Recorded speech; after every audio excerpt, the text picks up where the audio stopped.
மேகதாது அணை பிரச்சனைல வந்து கர்நாடக அரசு வந்து முனைப்பு காட்டிட்டு இருக்காங்க. அவங்க அணை கட்டியே தீர்வோம் அப்படின்ற மாதிரி. தமிழ்நாடு அரசு வந்து அதுக்கு எதிர்ப்பு தெரிவிச்சு நிறைய தீர்மானங்கள்லாம் போட்டுட்டு இருக்காங்க. அவங்க வந்து இன்னொரு 18 மாசத்துல தேர்தல் வருது. அந்த தேர்தலில் காங்கிரஸ் வெற்றி பெறணும், டி.கே. சிவகுமார் அவர்கள் முதலமைச்சராகணும். அதுக்கு போட அரசியல் ஸ்டண்ட் தான். இப்பதான் தாவேக அரசும் காங்கிரஸும் கூட்டணியில் இருக்காங்களே, காங்கிரஸ் தானே ஆண்டுட்டு இருக்காங்க. கூட்டணி தான் கொடுத்துருவாங்களா? ஏன் கொடுக்க மாட்டாங்களா? இவங்க சொல்லி அவங்களுக்கு பண்ணி தர மாட்டாங்களா? இது வரல திறக்கலைங்க, இனிமேல் திறக்க போறதில்லை. மாதாந்திர அடிப்படையிலான நீர் பங்கீடு என்ற அம்சம் தீர்ப்பில் இடம்பெற்றிருக்கும் வரை கர்நாடகாவினுடைய வடிகாலாகத்தான் தமிழ்நாடு இருக்க வேண்டியிருக்கும். பருவமழை குறையும் ஆண்டுகளில் தீர்ப்பை நடைமுறைப்படுத்தினால் கர்நாடக பாலைவனமாகும், நடைமுறைப்படுத்தாமல் போனால் தமிழ்நாடு பாலைவனமாகும். இதுக்கு என்ன தீர்வு வச்சிருக்கீங்க? பாஜக ஆண்டாலும் காங்கிரஸ் ஆண்டாலும் அவங்களுடைய நிலைப்பாடு ஒண்ணுதான், ஒரே நிலைப்பாடு தான். தமிழகமும் கர்நாடகமும் ஒற்றுமையாக இருக்கக்கூடாது. இவங்க சண்டை போட்டுக்கிட்டே இருக்கணும்.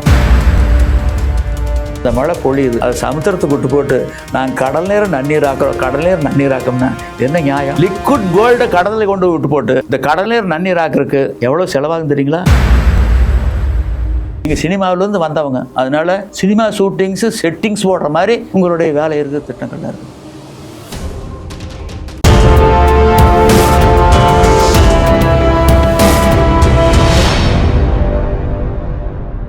யூத் தமிழ் நேயர்களுக்கு அன்பு வணக்கம். இன்றைய சிறப்பு நேர்காணல் நம்மோடு இணைந்திருப்பவர் கல் நல்லுசாமி அவர்கள். வணக்கம் ஐயா. வணக்கம். எப்படி இருக்கீங்க? நலமாக இருக்கின்றேன். ஓகே. இப்போ மேகதாது அணை பிரச்சனைல வந்து கர்நாடக அரசு வந்து முனைப்பு காட்டிட்டு இருக்காங்க.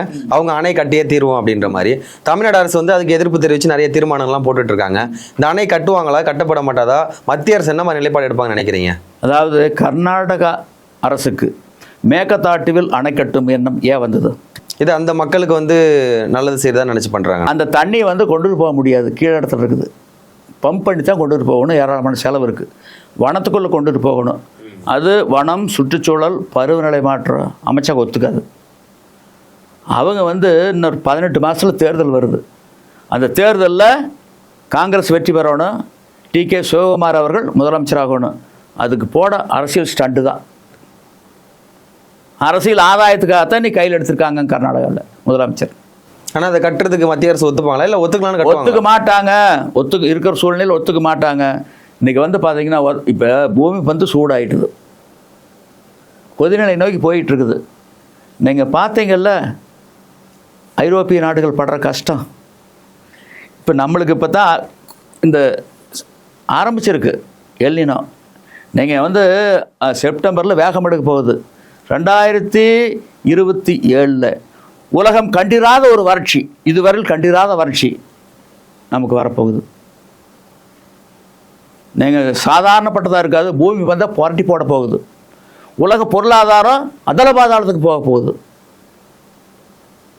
அதனால் இன்றைக்கி இருக்கக்கூடிய சூழ்நிலையில் மேகதாட்டுவில் அவங்க அணை கட்டினா, ஏற்கனவே கர்நாடகா எப்போ திறக்கிறாங்க? இனிமேல் தேக்கினால் கர்நாடக தேக்கல் உடையும். அந்த அடிப்படையில் தான் அணைகளுடைய பாதுகாப்பு கருத்தை திறக்கிறாங்க. தமிழ்நாடும் புதுவையும் காவிரியில் கடைமடை உரிமை பெற்ற மாநிலங்கள்னு நேற்றுக்கு திறக்கல, இன்றைக்கி திறக்கல, நாளைக்கு திறக்க போகிறதில்ல. 2007 இறுதி தீர்ப்பு, பிப்ரவரி 5. அதில் என்ன சொல்லியிருக்காங்க? மாதாந்திர அடிப்படையில் கொடுக்குறதுன்னு சொல்லியிருக்காங்க. June 10 TMC, July 34, August 50, September 40, October 22, November 5, December 8, ஜனவரி 3, பிப்ரவரி 2.5, மார்ச் 2.5, ஏப்ரல் 2.5, மே 2.5 கொடுத்தாங்களே. அது வரல. 52வது கூட்டம் போன வாரத்தில் நடந்தது, காவிரி மேலாண்மை ஆணைய கூட்டம். அதில் என்ன சொன்னாங்க? 40 டிஎம்சி தண்ணீரை தமிழகத்துக்கு வழங்குனாங்களா? என்ன சொன்னாங்க? எங்களுக்கே போதிய மழை இல்லை, எப்படி கொடுக்க முடியும்? இதுதான் பதில். இல்லை, இப்போதான் தாவேக அரசும் காங்கிரஸும் கூட்டணியில் இருக்காங்களே, காங்கிரஸ் தானே ஆண்டுட்டு இருக்காங்க. கூட்டணி தான் கொடுத்துருவாங்களா? ஏன் கொடுக்க மாட்டாங்களா? இவங்க சொல்லி அவங்களுக்கு பண்ணி தர மாட்டாங்களா? இது வரல திறக்கலைங்க, இனிமேல் திறக்க போகிறதில்ல. கூட்டணினா கொடுத்துருவாங்களா?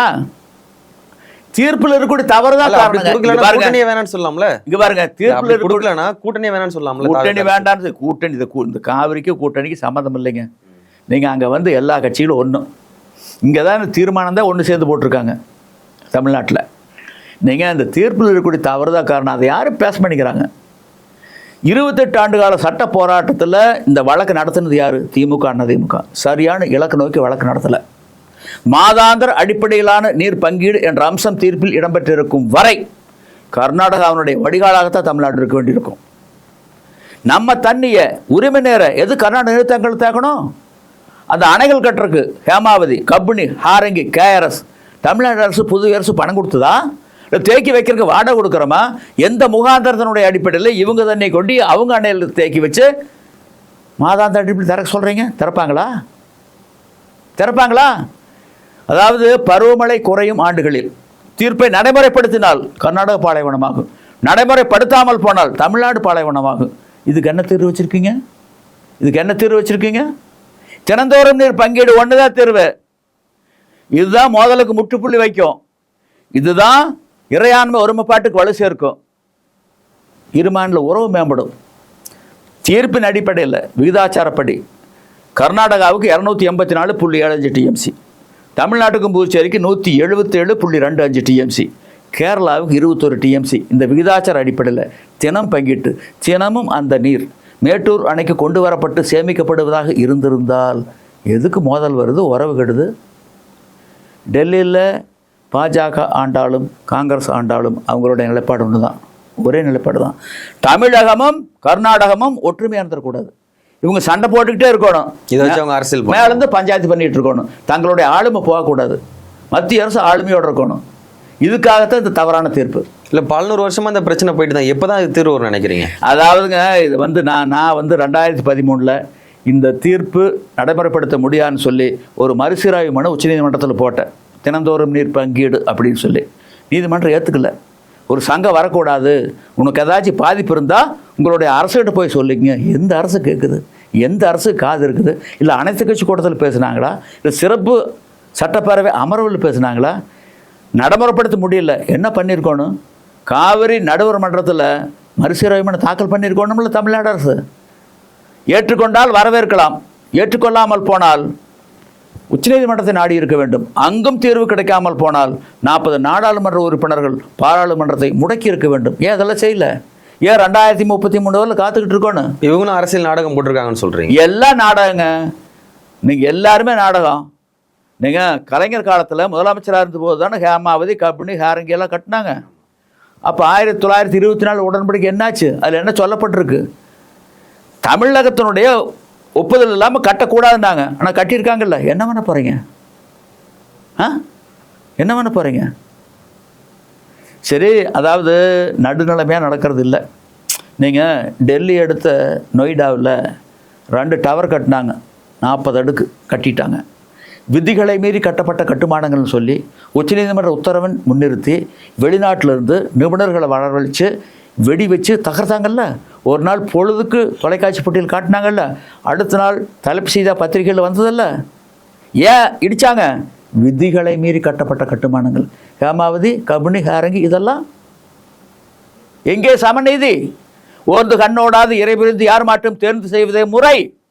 சமன் செய்து சீர்தூக்கும் கோல் போல் அமைந்தொருபால் கோடாமை சான்றோருக்கு அணி. இதில் எங்கே போச்சு? என்ன ஆச்சு? காவிரியில் அரசியல் ஆதாயம் தான் தேடி இருக்காங்க, வேறு ஒன்றும் கிடையாது. எம்ஜிஆர் கையெழுத்து போடும்போது கலைஞர் அரசியல் ஆதாயம் தேடிடுவார்னு அவரை கையெழுத்து போடாத வச்சாங்க. நீங்கள் கையெழுத்து போட்டீங்கன்னா கருணாநிதி அரசியல் ஆதாயம் தேடிடுவார், கையெழுத்து போடாதீங்க. அதே மாதிரி கருணாநிதி கையெழுத்து போட வந்தால் எம்ஜிஆர் அரசியல் ஆதாயம் தேடிடுவார். இப்படியே போச்சு. நீங்கள் இடைக்கால தீர்ப்புன்னு சொன்னாங்கல்ல, 1991 எவ்வளவு? 205 டிஎம்சி. இறுதி தீர்ப்பு 16 ஆண்டுகளுக்கு பிறகு அந்த 205 டிஎம்சி 192 மேன்முறையீடுகள். அதன் மீதான தீர்ப்பில் எவ்வளவு? 177.25. கழுது தேஞ்சு கட்டெரும்பாய் சிற்றெரும்பாய் மாறி இருக்குது. அதுக்கும் ஒத்துக்கிட்டோம். ஆனால் தண்ணி விட்டாங்களா? இல்லை. தீர்ப்பு நடைமுறைப்படுத்தப்பட்டதே இல்லை. ஏட்டுச்சோரக்காயை வச்சுக்கிட்டு என்ன பண்ணுறது? காணல் நேரம் குடிக்க முடியுமா? இல்லை மாயமானதுக்காகுது. அதே மாதிரி தான் காவிரி தீர்ப்பு. அதனால் இப்போது தமிழ்நாடு அரசு இது மேகதாட்டு விழானா அவ்வளோ எளிதாக கட்ட முடியாது. நீங்கள் கட்டுமான பொருட்கள்லாம் தமிழ்நாடு வழியாக தான் கொண்டுட்டு போகணும், வேறு வழியே கிடையாது, கட்ட முடியாது. ரெண்டாவது அங்கே கட்டினாங்கன்னா இவங்களுக்கு தேவை எவ்வளவு? 4.25 டிஎம்சி. ஆனால் 67 டிஎம்சி கொள்ளளவு கொண்டு அணை கட்ட வேண்டிய அவசியம் என்ன? ஏன் வந்தது? ரெண்டாவது, அதனால் சுற்றுச்சூழல், வனம், சுற்றுச்சூழல், பருவநிலை மாற்ற அமைச்சகத்தினுடைய ஒப்புதல் பெறணும். ஒப்புதல் அவ்வளோவா வாங்க முடியாது. அது பார்த்திங்கன்னா கிட்டத்தட்ட ஒரு 12,500 ஏக்கர் வந்து அந்த வனம், திக் ஃபாரஸ்ட், அது வந்து அரிய வகை மரங்கள் இருக்கிறது. அந்த மரங்கள்லாம் வெட்ட வேண்டியதாக இருக்கும். அது யானையினுடைய வலச பாதை. அதனால் யானை பாதை தடுக்கப்படும், யானை இடம்பெயர வேண்டிய ஒரு சூழ்நிலை, யானை மக்கள், விலங்குகள், மக்கள் மோதல் ஏற்படும். பழங்குடி மக்கள் வெளியேற்றப்படுவாங்க பல கிராமங்கள். அடுத்து பார்த்திங்கன்னா இதில் அந்த அரிய வகை மீன் இருக்குது, அது போயிடும். அடுத்து ஒரு அணில் இருக்குது, நல்ல பெரிய அணில், அந்த அணிலுடைய சரணாலயம் அதுவும் போயிடும். இது சரணாலயமுங்க, அது அவ்வளோ வெளிதாக கட்ட முடியாது. தமிழ்நாட்டுக்குள்ளே இருந்து தான் கட்டுமான பொருட்களை கொண்டுகிட்டு போகணும், முடியாது. இது நாங்கள் ஒன்று சொல்கிறேன்னு சொல்கிறோம்னா, மேக்கத்தாட்டுவில் அணை கட்டுறதை தவிர்த்து ராசிமணல் அணை கட்டினா இந்த சுற்றுச்சூழல் பெருசாக பாதிக்காது. வன அழிவு வந்து நம்ம குறைவு தான். கட்டி அவங்களுக்கு 4.25 டிஎம்சி கொடுத்துடலாம், அவங்க பணமே கொடுக்க வேண்டாம், நாம் கட்டிக்கலாம். ஏன் தமிழ்நாட்டினுடைய நலனுக்காக நீங்கள் கட்டுறீங்க? ரெண்டாவது ஒரு கேள்வி கேட்குறாருல, அது நியாயமானது தான். நாங்கள் தண்ணி விடுறோம், நீங்கள் சமுத்திரத்துக்கு விட்டுறீங்க, அப்புறம் தண்ணி வேணும்னு கேட்குறீங்க, என்ன நியாயம்னு கேட்குறாங்க. அது நியாயம்தான். காமராஜருக்கு பின்னாடி ஏதாச்சும் ஒன்று செஞ்சுருக்காங்களா?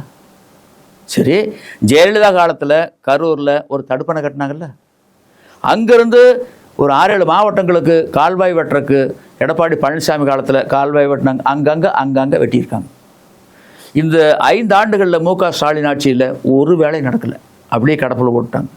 அது பார்த்திங்கன்னா காவிரி வைகை குண்டாறு இணைப்பு திட்டம். அதில் பார்த்திங்கன்னா கரூர் மாவட்டம், திருச்சி மாவட்டம், சிவகங்கை மாவட்டம், ராமநாதபுரம் மாவட்டம், புதுக்கோட்டை மாவட்டம், விருதுநகர் மாவட்டம், இப்படி பல மாவட்டங்கள் பயனடையும். 73 சிற்றாறுகள் இணைக்கப்படும்.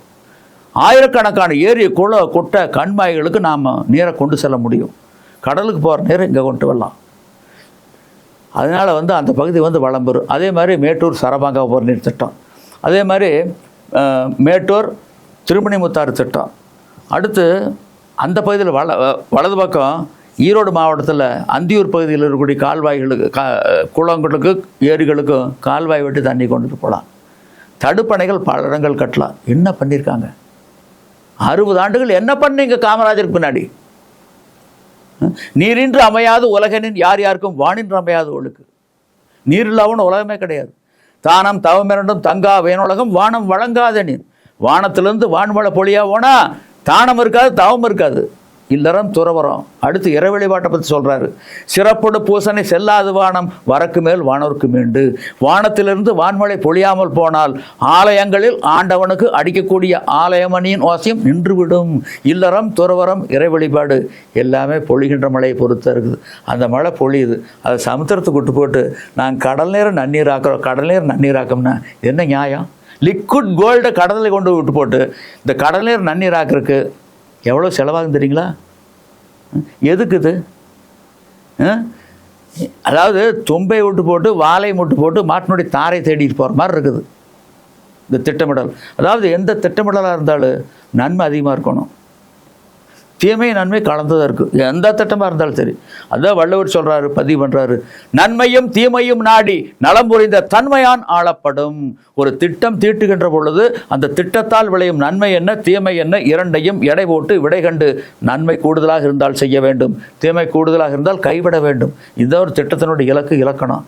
தேவையில்லாத இன்றைக்கி தமிழ்நாட்டில் பார்த்திங்கன்னா மொத்தம் 4000 டிஎம்சி தண்ணி நீர்வளம், மொத்தம் நீர்வளம் 4000 டிஎம்சி தமிழ்நாட்டில். இந்த 4000 டிஎம்சியில் பயன்படுத்துகிறது எவ்வளோ தெரியுங்களா? 1500 டிஎம்சி. 2500 டிஎம்சி கடலுக்கு போகுது. அது ஏரி, குள, குட்டை, கண்மாய் அங்கெல்லாம் தேக்கி வைக்கலாமல்ல. நீங்கள் ஆங்கிலேய நாட்டுட்டு போகும்போது நீர்வளத்துறை பராமரிப்பில் 39,500 ஏரி, குள, குட்டை, கண்மாய்கள் இருந்தன. இன்றைக்கி 7,000 காணாம். வள்ளுவர் கோட்டை ஒரு குளம்,